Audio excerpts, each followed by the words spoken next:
Salam sejahtera para pendengar yang terkasih.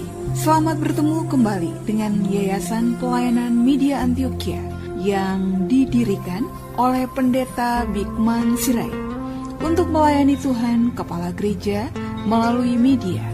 Untuk memperluas wawasan umat Tuhan, PAMA juga menerbitkan tabloid Kristen Reformata, Reformata Online, Reformata Audio Streaming.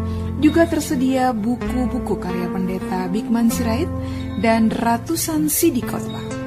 Doakan dan ikutilah pelayanan PAMA di radio di berbagai kota dan pelayanan televisi di Indovision, Live Channel, Kabelvision, Family Channel.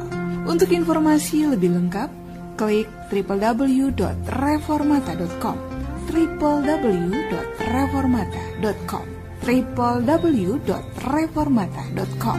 Kini tibalah saatnya kita akan menikmati kebenaran firman Tuhan bersama Pendeta Bigman Sirait. Selamat mendengarkan, Tuhan memberkati.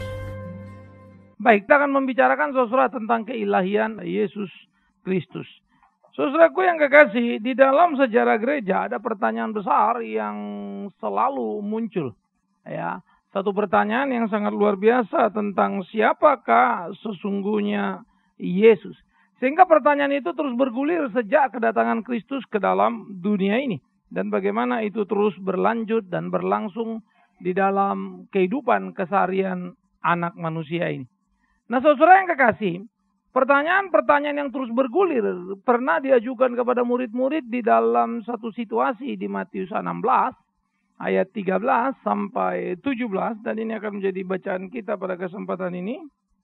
Mari kita membuka Alkitab kita dari Matius pasal 16. Kita akan membaca 13 sampai 17. Saya baca 13, saudara-saudara baca 14. Kita bergantian dari Matius 16, 13 sampai 17. Setelah Yesus tiba di daerah Kaisaria Filipi, ia bertanya kepada murid-muridnya. Kata orang, siapakah anak manusia itu? Lalu Yesus bertanya kepada mereka, tetapi apa katamu, siapakah aku ini? Kata Yesus kepadanya, berbahagialah engkau Simon bin Yunus, sebab bukan manusia yang menyatakan itu kepadamu, melainkan Bapakku yang di sorga. Dan aku pun sama-sama. Oke, itu kalimat terakhir daripada Petrus ketika menyatakan siapakah Yesus. Tetapi rupa-rupanya murid-murid menghadapi satu situasi yang tidak mudah. Bahkan Petrus pun ketika mengatakan engkau adalah Mesias anak Allah, Yesus berkata, bukan kau tapi Roh Bapakku yang mengatakan itu kepadamu. Nah saudara, pandangan umum pada waktu itu berkisar kepada beberapa konsep Yesus disebut sebagai Yohanes Pembaptis. Karena pada waktu itu memang Yohanes Pembaptis sudah dibunuh. Lalu mereka melihat pergerakan Yesus dan menganggap Yesus adalah Yohanes Pembaptis yang dibangkitkan. Saudara, kelompok Farisi sangat kuat dengan pemahaman kebangkitan dan bagi mereka nilai-nilai seperti itu menjadi sangat penting. Lalu ini kemudian oleh kelompok-kelompok tertentu dianggap sebagai reinkarnasi. Jelas bukan. Yohanes Pembaptis bukan Yesus, Yesus bukan Yohanes Pembaptis. Nah saudaraku, ini menjadi sangat menarik karena itu asumsi-asumsi yang muncul bahwa Yohanes Pembaptis berdasarkan nilai, kuasa, power, penampilan daripada Yesus yang mempunyai pengaruh yang sangat besar. Sehingga mencolok sekali apa yang dikerjakan kedua orang ini pada eranya masing-masing yang cuma berjarak usia memang mereka hanya 6 bulan. Yohanes Pembaptis memulai pelayanannya dan Yesus memulai pelayanannya dengan dibaptis oleh Yohanes Pembaptis. Nah jadi kalau kita melihat apa yang terjadi dalam gambaran situasi di mana redupnya suasana rohani di Israel. Lalu muncullah Yohanes Pembaptis dan munculnya Tuhan Yesus Kristus menjadi gegap gempita yang sangat luar biasa. Yang kedua ada yang mengatakan Elia. Ini juga asumsi yang memang sudah terus berkembang karena gambaran dari apa yang dikatakan oleh Nabi Maleaki. Bahwa akan datang Elia. Dan itu akan menjadi tema besar. Hati Bapa kembali kepada anaknya. Nah hati Bapa kembali kepada anaknya seringkali disalah terjemahkan lalu menjadi topik khotbah akhir zaman. Padahal hati Bapa kembali kepada anaknya itulah gegap gempita berita dari Elia. Elia yang digambarkan siapa ini? Elia adalah Yohanes Pembaptis. Yesus sendiri mengatakan itu dalam kitab Injil Lukas. Sesungguhnya yang dimaksud Yohanes Pembaptis, Elia itu adalah bukan aku tetapi Yohanes Pembaptis. Mengapa Yohanes Pembaptis disebut sebagai Elia? Karena mengingatkan bagaimana Elia berteriak kepada bangsa yang sudah sesat Israel pada waktu itu di zaman Ahab. Supaya mereka kembali ke jalan Tuhan. Ketika dia kemudian membunuh ratusan Nabi Baal. Tetapi kemudian orang-orang Israel tetap bebal. Dan Elia sempat kecewa, namun Tuhan berjanji, Elia, aku akan memberikan kepadamu 7.000 orang Israel yang setia. Nah jadi saudara yang kekasih, gambaran daripada Elia yang ada pada Yohanes Pembaptis, karena memang Yohanes Pembaptis berteriak lagi kepada bangsa itu, bertobatlah, sebab kerajaan Allah sudah dekat. Kalau Elia bisa memenggal para imam Baal, Yohanes Pembaptis justru dipenggal karena berita yang didapatnya. Apa yang dimaksud dengan hati Bapa kembali kepada anaknya adalah berita yang dikumandangkan Yohanes Pembaptis. Bahwa Allah yang murka telah menyatakan kasih-Nya di dalam Kristus dengan mengirim anaknya Yesus Kristus Tuhan. Hati Bapa telah kembali kepada anak. Itu bukan cerita akhir zaman sekarang di mana bapak-bapak hatinya mesti kembali sama anaknya, mesti damai, ngaco semua. Kalau soal itu sejak dari awal pun sudah dikajarkan bagaimana hidup berumah tangga, hubungan suami istri, orang tua anak dan seterusnya. Ya, sejak PL sudah ada urusan itu. Jadi bukan soal akhir zaman saja. Nah jadi saudara kita melihat itulah pandangan dan asumsi mereka tentang Elia. Lalu ada yang juga berkata bahwa engkau adalah Yeremia. Ada tradisi di dalam kalangan para rabi yang kemudian berakar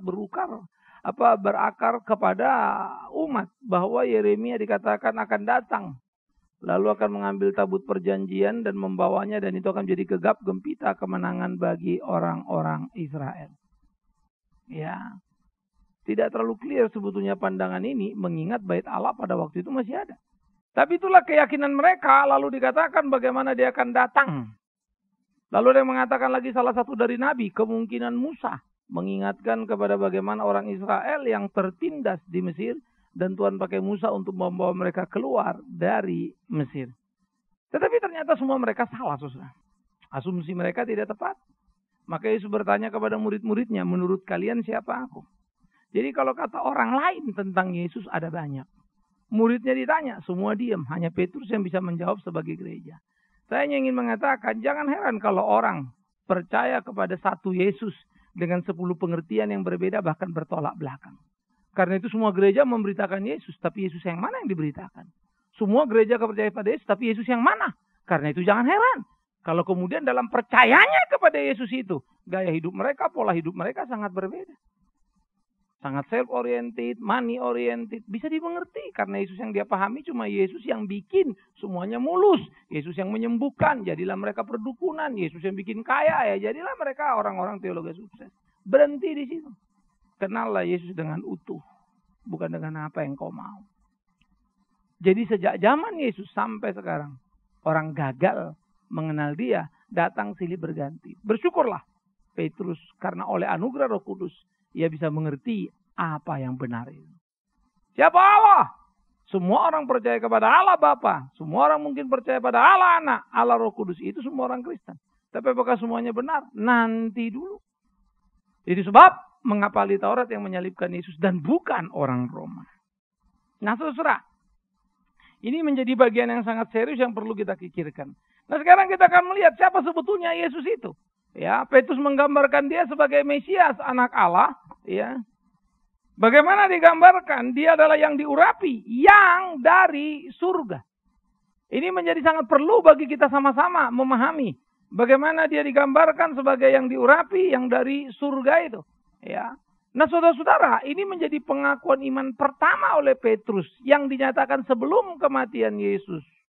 Walaupun ada ironi juga, dinyatakannya di Kaisaria Filipi. Kota yang adalah kota kafir. Kota yang didirikan untuk Kaisar Filipi pada waktu itu, maka disebut Kaisaria Filipi. Ya. Dan di situ menjadi tempat penyembahan berhala sebetulnya. Mestinya statement of faith dari gereja itu dinyatakan di mana? Yerusalem. Sebagai pusat peribadatan. Tetapi Yerusalem sudah menolak Yesus. Jadi kalau kita belajar Alkitab, ironi-ironi Alkitab itu sangat mengerikan. Maka saya akan mengatakan kekacauan kekristenan bukan di luar sana. Di dalam gereja. Dan gilanya gereja yang justru menjadi center point. Gereja yang mempunyai mungkin secara kuantitatif pengaruh cukup besar. Tapi di situ bisa terjadi kekacauan. Maka kita harus selalu mawas diri, memeriksa diri, perlu berhati-hati. Betapa tidak mudahnya untuk menyatakan diri sebagai seorang Kristen, sebagai murid Tuhan. Paling tidak semudah apa yang ada di benak kita ini. Semua perlu diluruskan. Betulkah kita itu? Oleh karena itu saudara, seluruh pengenalan dikatakan di dalam bagian itu bersumber daripada Roh Kudus yang menyatakan kepada murid siapa Kristus. Artinya, tidak akan ada orang bisa mengenal dia tanpa pertolongan Roh Kudus. Roh Kuduslah yang menolong sehingga kita bisa mengenal dia. Tanpa Roh Kudus kita tidak akan mampu mengenal dia. Ini menjadi sangat perlu untuk kita pikirkan di dalam kebersamaan kehidupan keberimanan kita, saudaraku yang kekasih. Yang berikut, ketika kita melihat Yesus di dalam PL digambarkan sebagai apa? Yesus dalam PL ternyata sudah ada, saudara. Seringkali kesalahan lagi kesalahan gereja. Yesus itu PB. PL itu ala Bapa kan begitu. Kesalahan kaprah ini memang sangat mengerikan sekali karena tanpa sadar. Dengan membuat kotak Yesus di PB, sementara ala Bapa di PL, maka sudah mengurung Yesus dalam ruang dan waktu. Lalu ada yang mengatakan PL itu era ala Bapa, PB itu era ala Anak, sekarang adalah era Roh Kudus. Lebih gila lagi. Itu penghinaan kepada Allah. Dan ironisnya orang Kristen bangga. Why? Pemahaman yang salah. Maka tidak heran kalau kemudian memperlakukan Allah itu menjadi salah. Maka kacau balau kalau akan dijadikan diskusi dan dipertanyakan terus. Berangkat dari tempat yang salah, kalau didiskusikan, pasti akan terus berjalan di tempat yang salah. Dan berakhir di tempat yang amat sangat luar biasa salah. Sadarkah kita betapa sebetulnya banyak pemahaman yang sudah mewarnai kehidupan kita dan kita salah? Yesus sudah dinyatakan sejak PL. Dalam PL dia disebut sebagai Theophany. Itu istilah teologi yang biasa dipakai. Muncul sebagai malaikat Tuhan. Ya. Bagaimana ketika tawar-menawar Abraham hal Sodom? Dikatakan Allah ingin menghukum Sodom Gomora, tetapi dia tidak ingin menutup itu dari seorang sahabatnya, yaitu Abraham.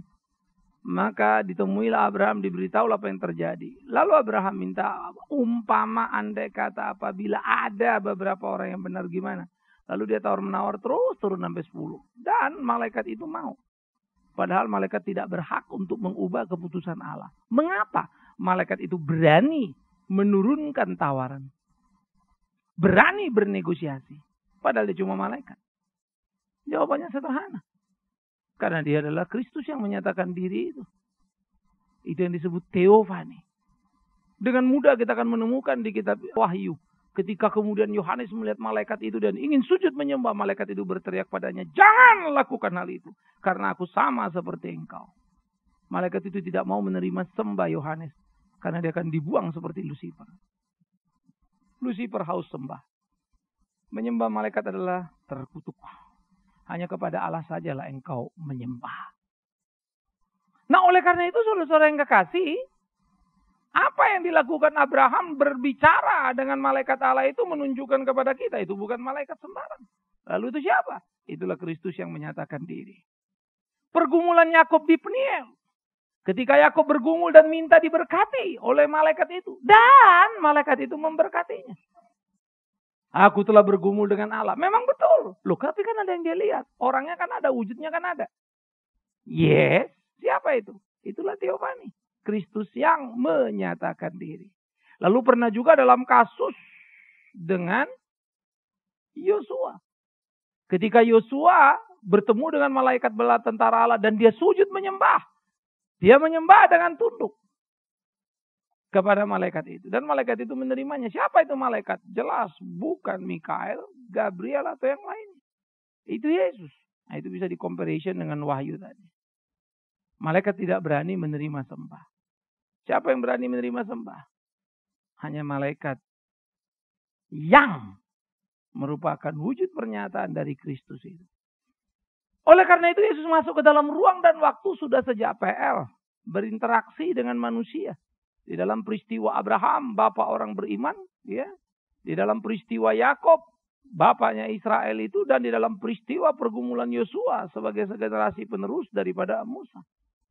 3 peristiwa itu lebih dari cukup untuk mengajarkan betapa dengan sangat terang benderang, tampak jelas Apa yang terjadi, yang menjadi fakta tak terbantah di dalam Alkitab tentang keilahian Yesus Kristus.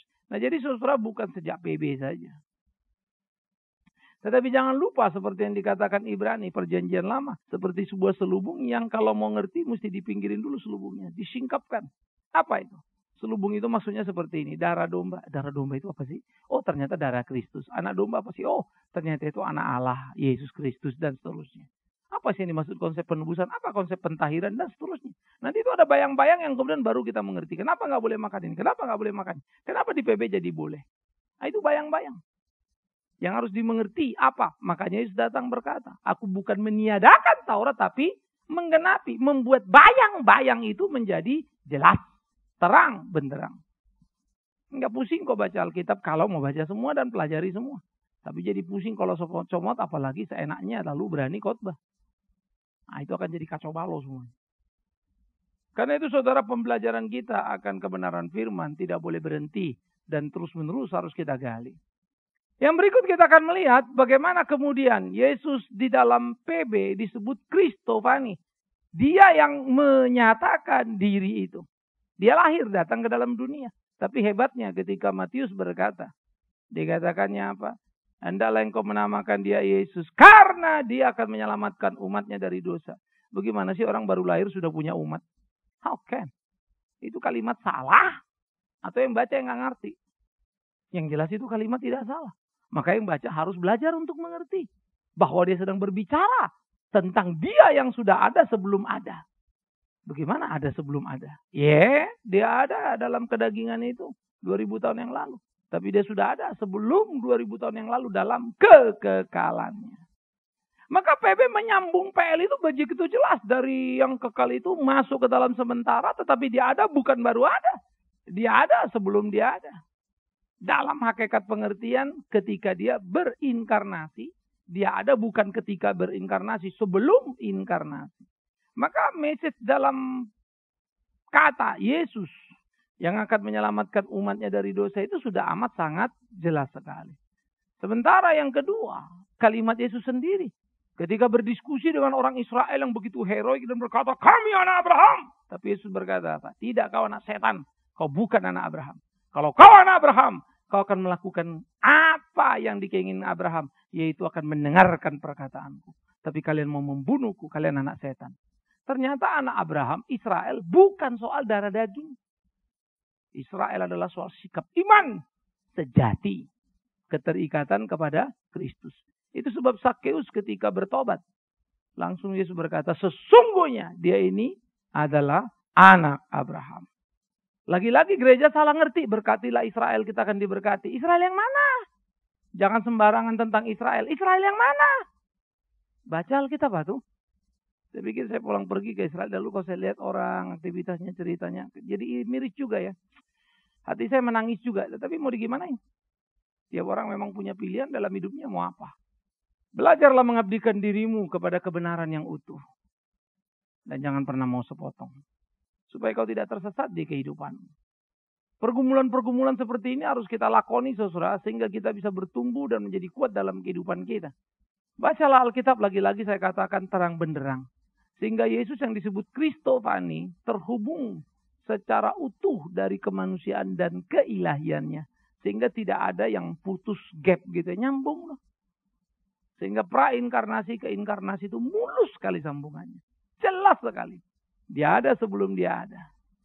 Makanya kalau kita ditanya, Yesus itu lahirnya kapan? Nah, itu pertanyaan Natal. Inkarnasi. Tapi kalau tanya, Yesus itu adanya kapan? Nah, jadi lain lagi itu. Itu being dia. Bukan Natal itu pertanyaannya. Yesus ada sebelum dunia ada. Melompat ruang dan waktu. Nah karena itu kita mesti lihat pertanyaan apa di tentang Kristus. Karena dua natur pada satu diri itu tidak bisa untuk diabaikan. Dia Allah sejati. Dia manusia sejati. Memang ketika dia menjadi manusia. Dia mengosongkan diri. Itu menjadi sangat luar biasa. Ia membatasi dirinya. Dari Allah tidak terbatas. Menjadi Allah yang rela terbatas. Dalam kemanusiaannya. Sehingga dia berkata dia tidak tahu kapan akhir zaman itu akan datang. Kecuali Bapa. Bukan karena dia bodoh. Bukan karena dia bukan Allah. Dia Allah yang rela. membatasi dirinya. Itu pengorbanan besar sekali. Jangan pandang itu sebagai kebingungan. Itu bagi saya adalah penjelasan yang amat sangat luar biasa. Menunjukkan betapa kebesaran Kristus itu luar biasa. Ya. Nah, oleh karena itu ini menjadi pergumulan-pergumulan yang perlu untuk kita baca, kita pahami secara penuh. Ada orang bilang kan, kenapa dia nggak tahu? Oh, itu kemanusiaannya. Loh, kalau itu kemanusiaannya, kapan kealahannya? Emang dia bolak-balik gonta-ganti. Hari ini manusia, hari ini Allah. Sebentar lagi manusia, sebentar lagi Allah. Itu crowded sekali penjelasannya. Dan jangan lupa, kebencian dan penghinaan kepada Kristen sekarang bertumbuh subur. Karena ketidakmampuan orang Kristen menjelaskan Kristen itu apa. Jadi jangan hina orang lain. Jangan salahkan orang lain. Salahkan diri kita. Kita mesti mampu dong menjelaskan. Kalau nggak mampu menjelaskan, lalu bilang orang itu keras kepala, nggak mau ngerti. Nanti dulu. Kau aja nggak ngerti kok. Kau jelaskan dia makin nggak ngerti. Bantahan dia itu memang masuk akal sih. Terhadap penjelasanmu ya. Bukan terhadap Alkitab.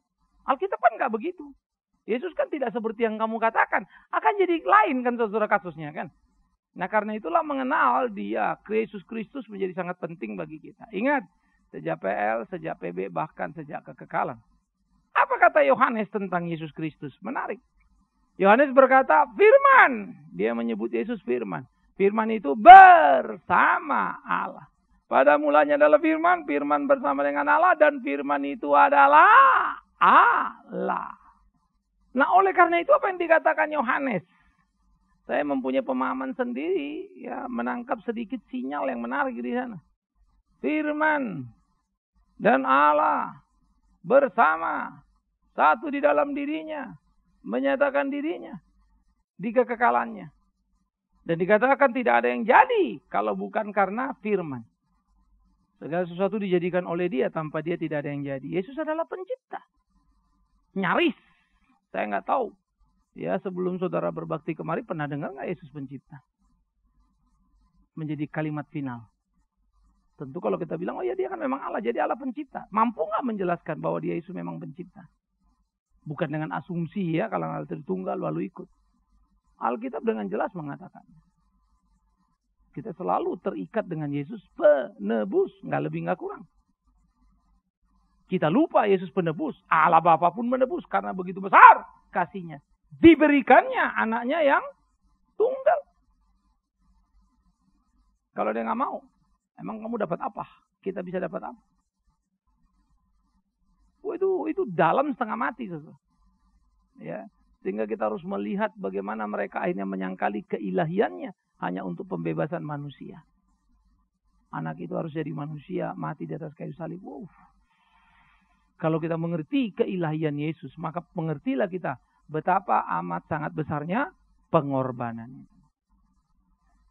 Karena itu bukan sekedar misalnya saya mati untuk saudara. Saudara akan rasa, wah Pak Bigman berjuang untuk kita, memberikan nyawa. Enggak ada apa-apanya itu. Wongnya orang berdosa untuk orang berdosa kok. Kalaupun kau selamat, tadi mau ditembak, nggak jadi tembak, itu doang kok. Tapi kau tetap saja mati masuk neraka dalam keberdosaanmu, bukan? Kristus lain menyelamatkan kita. Tapi untuk bisa masuk surga, nggak bisa karena kita adalah terhukum yang harus mati. Maka dia mati. Itu yang jadi berat. Nggak ada yang bisa menyamakan pengorbanan itu sampai jungkir balik pun nggak bakal. Ya, nah itulah keunggulan yang harusnya kita pahami. Maka Yesus sang pencipta. Ya, menarik di Kejadian dikatakan Roh Kudus melayang-layang mempersiapkan segala sesuatunya. Lalu kalimat berikutnya itu, berfirmanlah Allah. Saya membacanya dengan cara Yohanes menjelaskan. Pada mulanya firman itu bersama dengan Allah dan firman itu adalah Allah.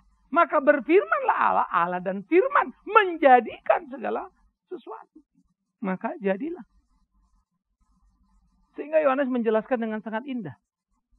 Pemakaian kata di Yohanes dan di Kejadian juga menarik. Pada mulanya semua memakai bentuk kata kerja. In the beginning-nya itu adalah kata kerja yang mau mengatakan sesuatu yang terjadi terus-menerus. Lintas ruang, lintas waktu. Ada, sebelum ada, sudah ada gitu ya. Itu bentuknya. Sehingga ketika Yohanes memakai itu menjadi satu kalimat yang luar biasa. Kapan adanya itu? Ada yang bukan pengertian ada kita sesudah ada hari pertama, kedua, dan seterusnya. Baru kita mengerti konsep ada ruang waktu sesudah terjadi hari pertama, penciptaan kedua, ketiga, dan seterusnya. Ada siang, ada malam. Sebelumnya kan nggak kenal siang malam. Berapa lama itu? Kita nggak tahu. Maka kalau kita melihat ketika Tuhan datang menyatakan diri dan bahasa yang dipakai pada waktu itu mampu menampung secara gramatikalnya. Menarik juga ya. Itu sebab membuat kita jadi perlu untuk belajar dan mendalaminya. Ya. Nah jadi kalau kita melihat firman Sang Pencipta. Maka dikatakan dia adalah Sang Pencipta yang ayat 14 kemudian menjadi manusia. Lalu di dalam Yohanes 8 Yesus adalah kekal melampaui ruang dan waktu. Itu tadi. Sebelum Abraham ada, aku sudah ada. Itu kalimat Yohanes. Jadi dia ada sebelum dia ada. Bagaimana dia ada sebelum dia ada? Dia ada dalam kekekalan. Sebelum dia ada dalam kesementaraan.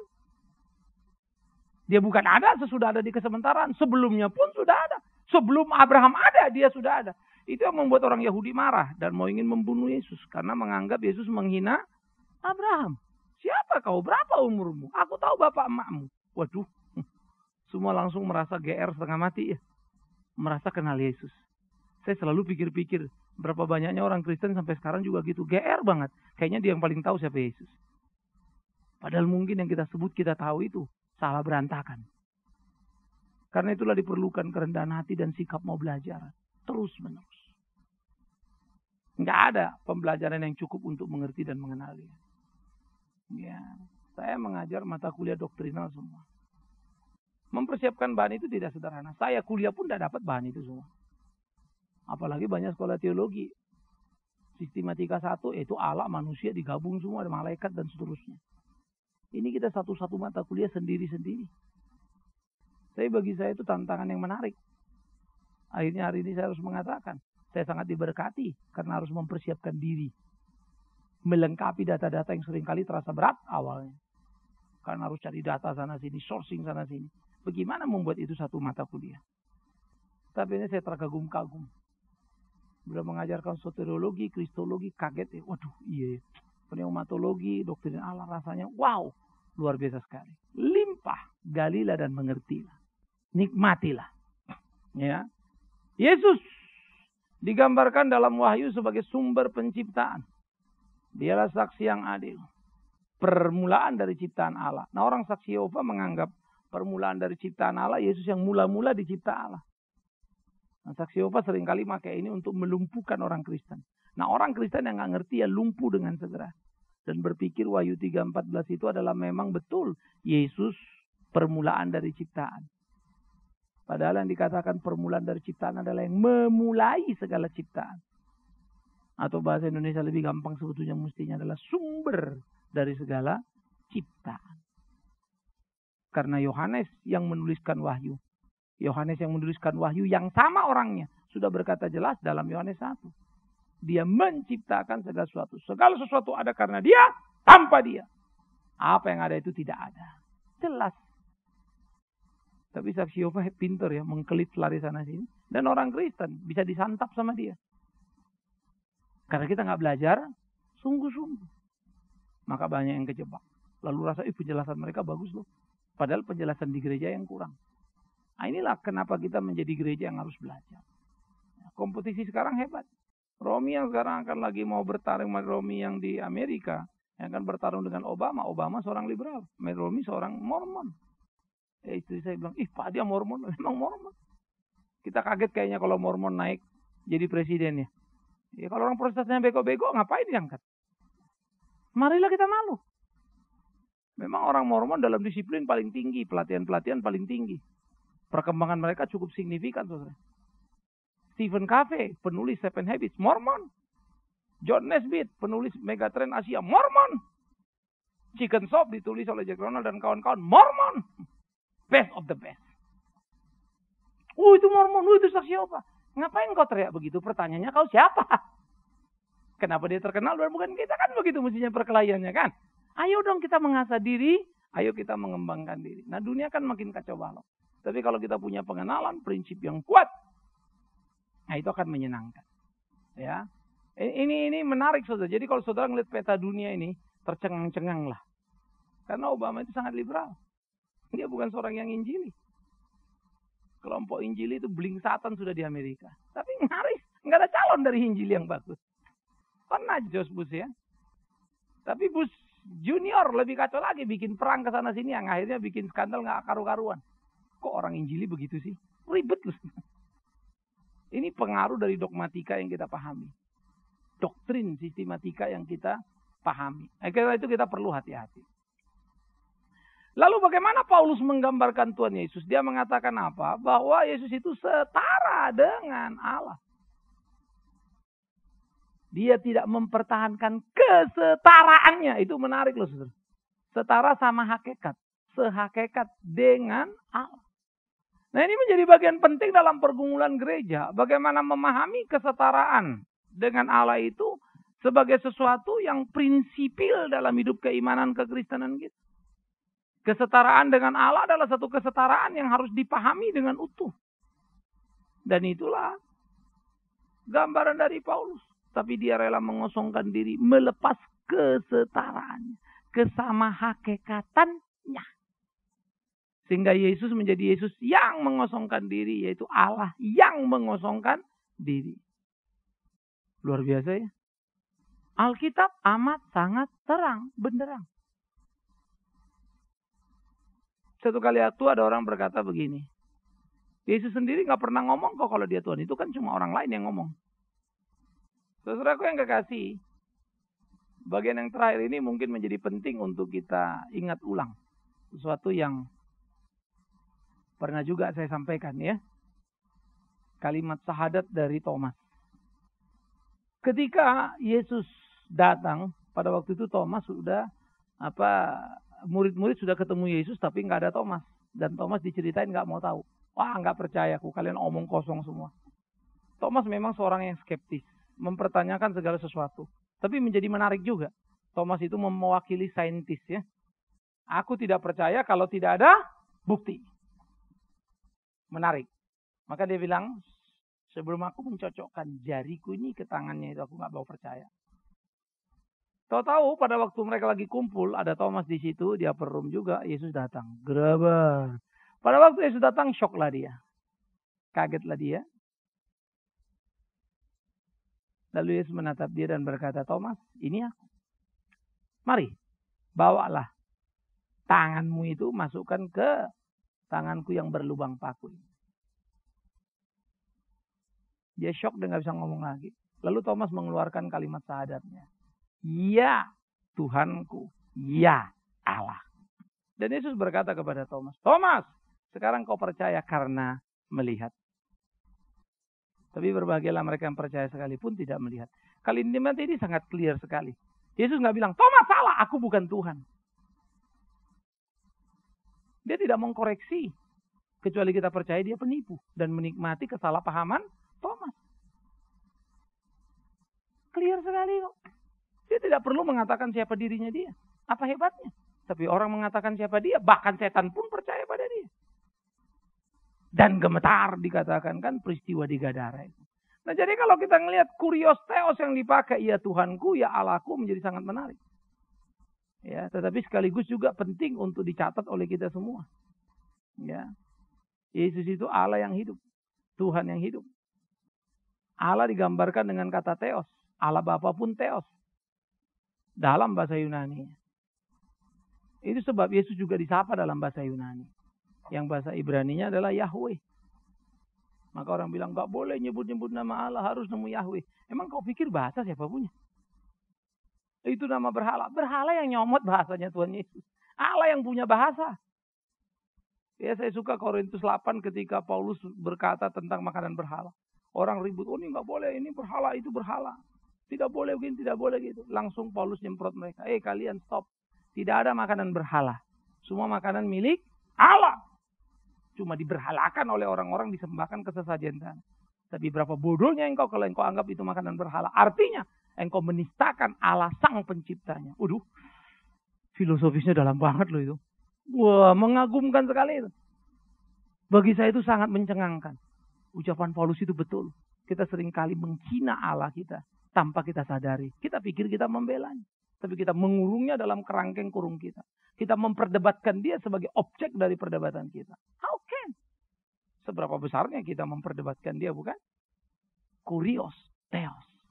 Tuhanku, Allahku. Dan Yesus berkata, engkau percaya, aku Kurios Theos. Karena kau melihat. Tapi bahagialah mereka yang percaya sekalipun tidak melihat. Itulah iman. Jadi bukan cuma lihat mujizat lalu saudara percaya. Bagus. Tapi saya akan meminjam kalimat Yesus. Berbahagialah orang yang percaya sekalipun gak ada mujizat. Jadi jangan downgrade dirimu lalu kesaksian. Oh luar biasa loh, saya ngeliat mujizat, saya ngeliat ini. Wah saya percaya betul Tuhan. Jangan bangga kau. Untung aku bukan Tuhan Yesus. Kalau Tuhan Yesus pasti akan kubilang lagi. Nah, kau hanya percaya karena ngeliat mujizat. Tapi bahagialah mereka yang percaya sekalipun tidak lihat mujizat. It's Bible, saudara. Ya, sehingga mengagumkan sekali sebetulnya. Maka kita bisa melihat peristiwa ini dikatakan kapan? Setelah kebangkitan Yesus. Sebelum kebangkitan Petrus sudah berkata, engkaulah Mesias, anak Allah. Dalam pengertian teologi sudah final, tapi sekilas dalam bahasa Mesias, ya kan Mesias bisa jadi bukan tentu Allah. Anak Allah kan bukan Allah kan gitu ya. Tapi ketika kemudian Thomas menyatakan pengakuan imannya sesudah kebangkitan Yesus, ya Kurios, ya Theos, udah gak ada lagi kata kuncinya itu. Dua kata tentang keilahian sudah dipakai oleh si Thomas. Kurios dan Theos. Kurios itu Lord, bisa Lord bangsawan, bisa Lord Tuhan. Tapi kalau Theos ya Allah. Nggak lagi yang lain itu. Maka Kurios Theos dengan segera menunjuk kepada keilahian Kristus final. Luar biasa ya. Oleh karena itulah saudaraku yang kekasih. Apa yang dinyatakan oleh Alkitab tentang keilahian Kristus. Menjadi satu kesaksian yang sangat luar biasa. Yang sudah seharusnya kita orang Kristen mensyukurinya. Yang sudah seharusnya kita orang Kristen menghayatinya secara penuh.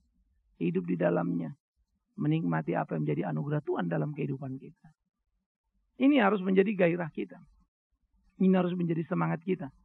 Dihidupi oleh kebenaran firman hidup itu. Nah biarlah saudaraku yang kekasih. Kita terus merenungkan, memikirkan. Tentang Yesus Kristus yang Allah yang hidup itu. Kenalilah dia dengan baik. Kenalilah dia dengan benar. Kenalilah dia dengan utuh. Tetapi pada waktu kita mengenal dia, ayo kita bertanya pada batin kita. Kalau dia Allah yang sempurna itu. Mau menjadi manusia yang rendah hati. Kenapa kita enggak sih? Kalau dia Allah yang maha kuasa itu. Tapi kemudian mau rela terhina dan disalibkan. Kenapa sih kita enggak? Kenapa kita bicara harga diri? Terlalu tinggi dan tidak pada tempatnya. Kenapa sulit bagi kita untuk menyangkali diri kita? Padahal itu sudah dimintanya. Sementara dia sudah menyangkali. Bukan saja dirinya. Tapi keilahiannya. Terlalu tinggi ya. Kita nggak mungkin menyangkal diri kita. Seperti Yesus menyangkali keilahiannya. Allah jadi manusia. Kalau kita menyangkal diri ya tetap saya yang sombong jadi rendah hati. Cuma itu tok. Tapi saya tidak pernah mungkin menjadi binatang kan. Mendowngrade diri saya. Saya nggak bisa. Saya nggak punya kuasa. Maupun nggak bisa. Tuntutan Yesus sangat ringan. Yang sulit, yang berat sudah dia lakukan. Mari kita pahami keilahiannya dalam perspektif yang utuh. Bersyukurlah. Karena kita tahu Yesus Tuhan itu adalah Tuhan yang hidup. Tapi mau menjalani dan melepas kehidupan yang adalah miliknya. Untuk mati di atas kayu salib itu. Maka sekarang saya harap pemahaman kita tentang Yesus yang mati itu, yang berkorban itu. Jangan lagi dipahami dengan sempit. Dia Allah yang bisa tidak mati dan tidak bisa mati. Kalau dia nggak mau mati, dia nggak akan mati. Dia mati bukan karena ditusuk. Dia mati bukan karena disalibkan. Dia mati karena memberikan nyawanya. Lewat salib itu. Dia rela. Sebetulnya itu menjadi penghinaan paling dalam karena musuhnya senang. Wah, dia mati katanya anak Allah ya. Tahu-tahu mati juga, penipu apa. Waduh, mereka senangnya setengah mati. Kita kan nggak mau kalau sampai orang-orang lain senang. Lalu menganggap kita lemah ya. Aduh. Sehingga kalau kita pikir-pikir saudara. Begitu ya. Berapa hebatnya Tuhan kita ya. Karena itulah kita belajar dan kita memahami. Dan waktu kita memahami biar kita melakoni dalam hidup kita. Dan menjadi seperti apa yang Tuhan kehendaki itu. Dia Tuhan yang hidup itu. Ya. Maka kita lihat keilahian Yesus Kristus sangat terang benderang dari PL hingga PB. Keilahian Yesus Kristus sangat terang benderang sejak PL hingga PB. Keilahiannya adalah jaminan penebusan dosa yang sempurna dan kemanusiaannya di kematiannya di atas kayu salib. Yesus Kristus, Allah yang sempurna, menjadi manusia yang sempurna, namun mati dalam kehinaan. Karena apa? Dia mati karena memberikan nyawanya lewat salib itu. Amin. Kita telah mendengarkan firman Tuhan yang disampaikan oleh Pendeta Bikman Sirait. Bagi Anda yang merasa diberkati dan ingin menjadi mitra Pama dalam melayani melalui doa, daya dan dana, silakan menghubungi kami melalui telepon 021 392 4229, 021 392 4229, email di pama_yayasan@yahoo.com, pama_yayasan@yahoo.com. Sampai bertemu kembali di waktu dan gelombang yang sama. Tuhan memberkati.